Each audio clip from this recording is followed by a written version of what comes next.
প্রায় ৩,০০০ কিলোমিটার দূরে একটা যুদ্ধ হচ্ছে। আকাশে মিসাইল উড়ছে আর তার আঁচ এসে লাগছে সোজা আমাদের ভারতের রান্নাঘরে। ব্যাপারটা শুনতে অদ্ভুত লাগছে, তাই না? চলুন আজ আমরা মধ্যপ্রাচ্যের যুদ্ধ আর আমাদের রান্নাঘরের এই যে একটা বিপজ্জনক যোগাযোগ, সেটা একটু ভেঙে বোঝার চেষ্টা করি। ভাবুন তো একবার, একদিকে যুদ্ধক্ষেত্রে আগুন ঝরছে আর অন্যদিকে ভারতের ঘরে ঘরে উনুনের আগুনটা নিভে যাওয়ার ভয় দানা বাঁধছে। যুদ্ধটা হচ্ছে ইরানে, যার সঙ্গে ভারতের সরাসরি কোনো সামরিক সংঘাত নেই, কিন্তু এর অর্থনৈতিক প্রভাবটা পড়ছে একেবারে সাধারণ মানুষের থালায় আর পকেটে। কিন্তু প্রশ্ন হল, কিভাবে হাজার হাজার কিলোমিটার দূরের মিসাইল আমাদের রান্নাঘরের গ্যাস সিলিন্ডার খালি করে দিতে পারে?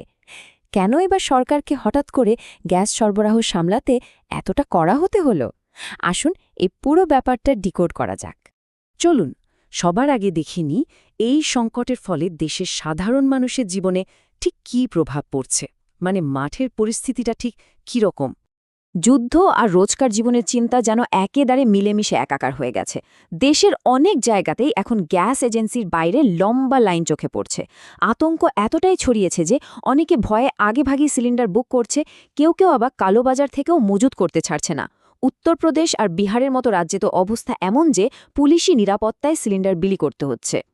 কিন্তু আসল প্রশ্নটা হলো, যে গ্যাস সিলিন্ডার আমাদের রান্নাঘরের একটা অপরিহার্য অংশ, সেটা হঠাৎ করে এত দুর্লভ হয়ে উঠল কেন?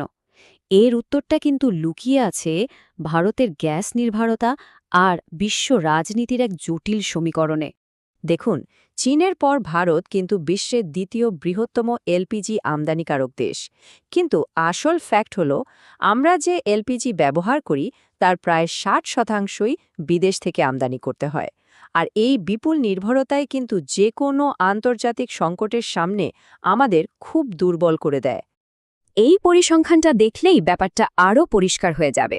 আমাদের চাহিদার অর্ধেকেরও বেশি গ্যাস বিদেশ থেকে আসে। সহজ কথায় বললে, প্রতি 10টা সিলিন্ডারের মধ্যে 6টাই কিন্তু আমদানি করা গ্যাসের উপর নির্ভরশীল, আর এই গ্যাসটা মূলত আসে উপসাগরীয় দেশগুলো থেকে। আচ্ছা, তাহলে হঠাৎ করে এই অবস্থাটা তৈরি হলো কেন? এই যে সাপ্লাই চেইনটা ধাক্কা খেল, এর পেছনে মূলত দুটো বড় ভূ-রাজনৈতিক কারণ কাজ করছে। প্রথম কারণটা হলো হরমুজ প্রণালী। এটা একটা অত্যন্ত গুরুত্বপূর্ণ সামুদ্রিক রাস্তা। ভাবুন, ভারতের আমদানি করা গ্যাসের অর্ধেকেরও বেশি, প্রায় 54% এই পথ দিয়েই আসে। ইরান যুদ্ধের পর এই রুটটা আর নিরাপদ নয়, ফলে অনেক তেল ট্যাঙ্কারই এখন এই রাস্তা এড়িয়ে চলছে। আর দ্বিতীয় কারণটা আরও সরাসরি, উৎসেই গ্যাসের উৎপাদন বন্ধ হয়ে গেছে। সাম্প্রতিক হামলার পর কাতার, যেখান থেকে ভারত তার চাহিদার প্রায় 40% গ্যাস আনে, তাদের এলএনজি প্ল্যান্টের উৎপাদন সাময়িকভাবে বন্ধ করে দিয়েছে।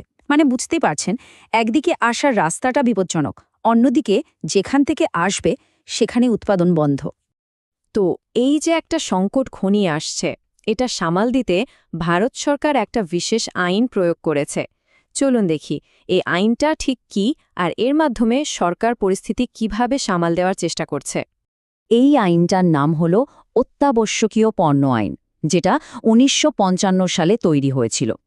এর মূল উদ্দেশ্যটাই হল জরুরি পরিস্থিতিতে নিত্য প্রয়োজনীয় জিনিসের সরবরাহ ঠিক রাখা, যাতে সাধারণ মানুষের ভোগান্তি না হয়। এই আইনের মাধ্যমে সরকার উৎপাদন বাড়ানোর নির্দেশ দিতে পারে, আবার মজুতদারির বিরুদ্ধে কড়া ব্যবস্থাও নিতে পারে। এই আইনের ব্যবহার কিন্তু এর আগেও আমরা দেখেছি। মনে করে দেখুন, ২০২০ সালের কোভিড লকডাউনের সময় তখন সরকার ঠিক এভাবেই জরুরি পণ্যের সরবরাহ চালু রাখতে আর কালোবাজারি রুখতে এই আইনটাকেই কাজে লাগিয়েছিল। এখন আবার এলপিজি গ্যাসের ক্ষেত্রে সেই একই আইনে সাহায্য নিতে হচ্ছে। এই আইনের অধীনে সরকার বেশ কয়েকটা বড় পদক্ষেপ নিয়েছে। প্রথমত, রিফাইনারিগুলোকে বলা হয়েছে অন্য জ্বালানির চেয়ে রান্নার গ্যাস উৎপাদনে বেশি জোর দিতে। দ্বিতীয়ত, যা গ্যাস উৎপাদন হবে তার সবটাই সরাসরি 3টি সরকারি তেল কোম্পানির কাছে যাবে, তারাই দেশজুড়ে বিতরণের দায়িত্বে থাকবে। এছাড়া সাধারণ মানুষের জন্য দুটো বুকিংয়ের মধ্যে অন্তত 25 দিনের একটা গ্যাপ রাখা হয়েছে।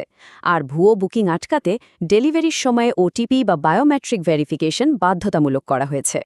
সরকারের প্রথম লক্ষ্য হল প্রত্যেক বাড়িতে গ্যাস পৌঁছে দেওয়া। কিন্তু এই সংকটের প্রভাবটা কি সবার ওপর সমানভাবে পড়ছে? চলুন দেখি। কারা সবচেয়ে বেশি সমস্যায় পড়েছেন? অন্ধ্রপ্রদেশের একজন হোটেল মালিকের কথাই ধরুন, যিনি বলছেন, আমাদের গ্যাস সরবরাহ 40-50% কমে গেছে। এই একটা কথাই বুঝিয়ে দেয় সংকটের গভীরতা কতটা। বাণিজ্যিক গ্যাস সরবরাহ মারাত্মকভাবে কমে যাওয়ায় ব্যবসা চালানোই কঠিন হয়ে পড়েছে। এই মুহূর্তে সবচেয়ে বেশি ধাক্কাটা লেগেছে কমার্শিয়াল সেক্টরে, মানে হোটেল, রেস্টুরেন্ট, এইসব জায়গায়। দিল্লি, মুম্বাইয়ের মতো বড় শহরের হোটেলগুলো সিলিন্ডার পেতে হিমশিম খাচ্ছে। অনেক ছোট হোটেলের কাছে তো মাত্র একদিন চলার মতো গ্যাস মজুদ আছে। যেহেতু সরকারের লক্ষ্য প্রতিটি বাড়িতে গ্যাস পৌঁছানো, তাই বাণিজ্যিক ক্ষেত্রে সরবরাহ কিছুটা কমাতে হয়েছে। তাহলে প্রশ্ন হল, এরপর কি হতে চলেছে? এই সংকট কি আরও বাড়বে, নাকি পরিস্থিতি ধীরে ধীরে স্বাভাবিক হবে? সত্যি বলতে এখন পরিস্থিতিটা অনেকটাই ওয়েট অ্যান্ড ওয়াচ বা অপেক্ষা করার মতো। এলপিজি সরবরাহ আর দামের ভবিষ্যৎ পুরোপুরি নির্ভর করছে মধ্যপ্রাচ্যের যুদ্ধ পরিস্থিতির ওপর। যদি উত্তেজনা কমে তাহলে সরবরাহ হয়তো আবার স্বাভাবিক হয়ে যাবে, কিন্তু যদি এই সংকট লম্বা সময় ধরে চলে তাহলে চাপ আরও বাড়তে পারে। এই পুরো ঘটনাটা কিন্তু আমাদের সামনে একটা বড় প্রশ্ন রেখে যায়। দূরের একটা যুদ্ধ চোখে আঙুল দিয়ে দেখিয়ে দেয় যে আমাদের নিজেদের জ্বালানি নিরাপত্তা কতটা ভঙ্গুর হতে পারে, আর একটা দেশ হিসেবে এই ধরনের পরিস্থিতির জন্য আমাদের কতটা প্রস্তুত থাকা উচিত, এই বিষয়টা নিয়ে ভাবার সময় কিন্তু সত্যিই এসেছে।